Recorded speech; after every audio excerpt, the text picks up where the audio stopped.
Attachez vos ceintures, destination Harar, capitale du Zimbabwe.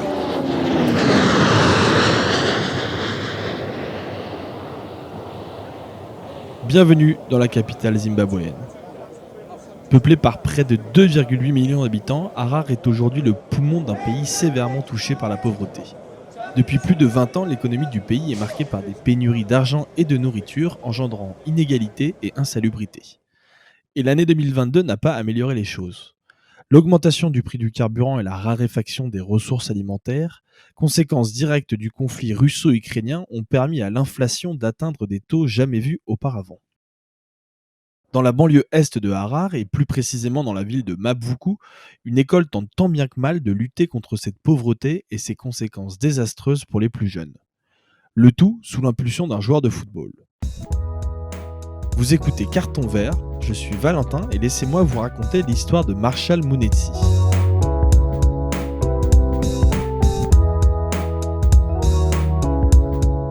Marshall Munetsi est né le 22 juin 1996 et passe une majeure partie de son enfance à Mabuku.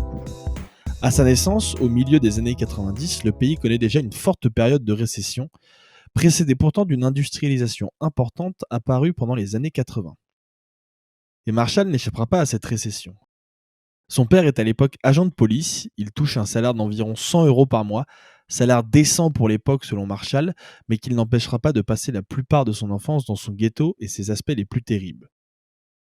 La drogue, évidemment, qui touche de nombreux jeunes et qui est aujourd'hui l'un de ses chevaux de bataille, et les maladies aussi qui vont toucher Marshall de plein fouet avec le décès de sa sœur à l'âge de 8 ans seulement, décédée du sida des suites d'un viol. Comme pour de nombreux enfants, Marshall va trouver son échappatoire dans le football et dans le club de son quartier, le Gunners FC, tout droit inspiré du mythique club anglais d'Arsenal.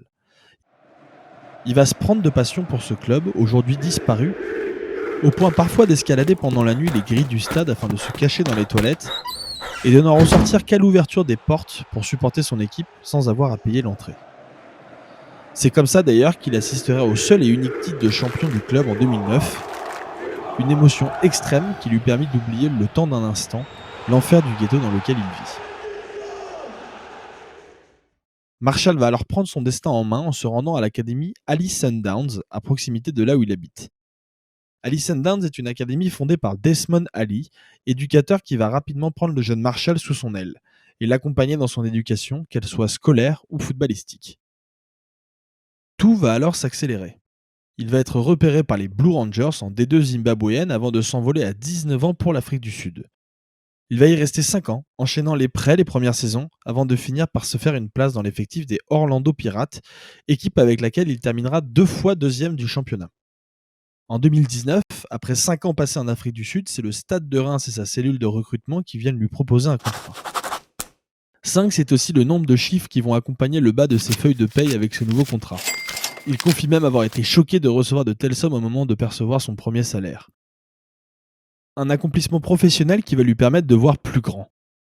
Resté très proche de son mentor Desmond Ali, envers qui il reste encore aujourd'hui extrêmement reconnaissant, Marshall va alors décider de créer une fondation afin de financer les frais de scolarité de jeunes enfants de son pays natal. Conseillé aujourd'hui par l'agence Vasmar, il reverse en moyenne 10 à 20% de son salaire dans la fondation. Des dons qui ont déjà permis à une soixantaine de jeunes Zimbabwéens, parfois orphelins, d'avoir accès à des programmes d'éducation. Et le projet ne s'arrête pas là, puisqu'il fournit aussi à plusieurs écoles de son quartier des kits sportifs et des ballons pour contribuer au développement du football sur place, et a pour projet d'investir massivement pour créer des logements destinés aux jeunes démunis et sans-abri.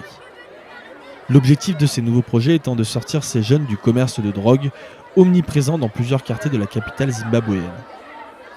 Des projets qui pourraient faire augmenter la facture totale à plus de 10 000 € par mois s'ils se concrétisent.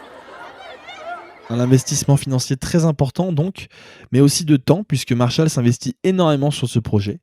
International zimbabwéen, il profite des trêves internationales pour aller visiter les différentes écoles de sa fondation et il n'hésite pas non plus à s'accorder quelques allers-retours à Harar pendant le reste de l'année.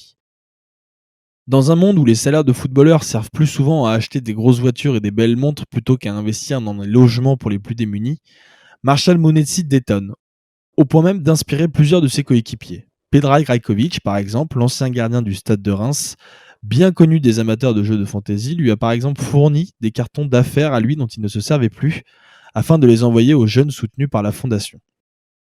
Un petit geste certes, mais qui en dit long sur son influence et l'authenticité de son projet. Le plan Marshall-Munetsi, un projet pour l'éducation des jeunes au Zimbabwe, un projet qui, on l'espère, permettra de faire naître de nouveaux talents zimbabwéens.